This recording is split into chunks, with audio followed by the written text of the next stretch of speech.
Kadayawan na naman guys sa Davao City. Wow, aba naman ay marami tayo talaga itong makikita ang mga kakaibang-ibang bagay guys, mga mula sa mga iba't ibang tribo. Dito nga pala tayo ngayon guys sa Magsaysay Park. Dito ay marami mga turistang pumupunta rito guys, at syempre hindi mawala yung ating prutas na durian, at dito sila kumakain guys sa Magsaysay Park, sa labas ng Magsaysay Park. So dito marami nagbebenta ng mga durian, at dito dinarayo din ito guys yung mga durian dito sa Davao City. So tunay nga naman talaga ay sobrang sarap ng mga durian dito guys. Ayan po, dito yan sa labas ng Magsaysay Park. So ayan guys, dito tayo sa likod, dadaan guys sa Magsaysay Park. Ayan po, dito po yung likod guys. Ito po yung likod ng Magsaysay Park, no? So doon kasi guys sa kabilang entrance ay yung talagang pinakaharap dito sa likod. So dito guys, dahil sa Kadayawan sa Davao, marami nagtitinda dito na mga kung ano-ano, mga gulay at iba-iba pa guys na mga paninda nila guys, yung mga native delicacies, yung mga ginagawa nila guys,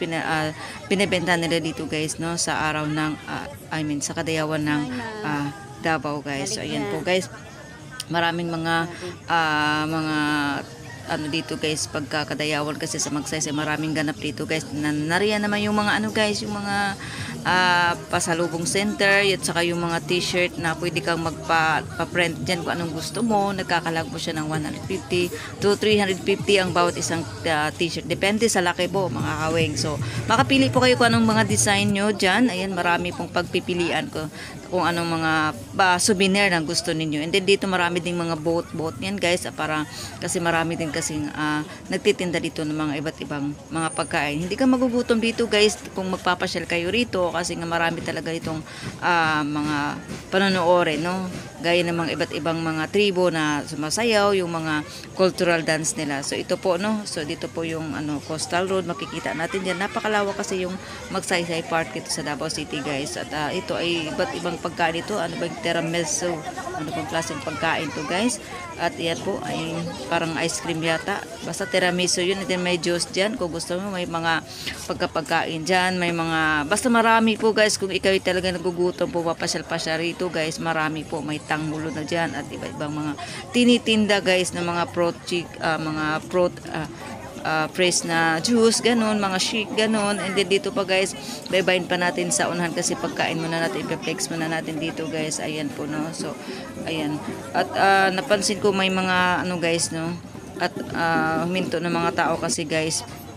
Ayan, huminto muna kami rito, hindi muna kami makapapasok sa mismong pasukan talaga guys, dahil nga may bumisita na guys, bumisita kasi si Vice President Sara dyan guys. And then syempre para hindi siya kuyugin ng mga tao, so hindi mo na pinapapasok. At natapat naman ako na hindi din ako nakapasok, so okay lang guys. And then yun na, nakapasok na kami, at ito na yung mga iba't ibang mga ano bang tawag nito guys, yung mga pasunsyon nila, or mga yung mga sayaw nila, mga cultural dance. Ito ay Maranao dance or Maguindanao, no. So iba't ibang nila yung ng mga tugtugin nila guys. So ganun, ito yung mga iba't ibang pinapakita nila, yung mga bahay-bahay nila, ganun. Kasi iba't ibang tribo binubuo kasi ito guys, iba't ibang tribo guys. Nandun yung Eranon, Maguindanao, Maranao, Aita, mga katutubo, at marami pang iba guys. So ito po, so dito guys, ito naman ay isa ding mga tribo din, no, nagpapakita ng kanyang mga tugtugin. At dito guys, yung pinaka dito yung mga pagkain ito sa Maranao guys, o sa Maguindanao. Pagkaiba yata yung Maguindanao at Maranao. So ito guys ay pagkain ito ng dudul. Ayan po yung mga pinagmamalaki ng mga Maranao guys, no, na galing pa ito sa Lanao, dinadala sa Davao City para ibenta. Ito po ang tinatawag na kakanin na dudul. Sa kanila ito ay ginaganap lang din, ginagawa pagka may mga special na okasyon.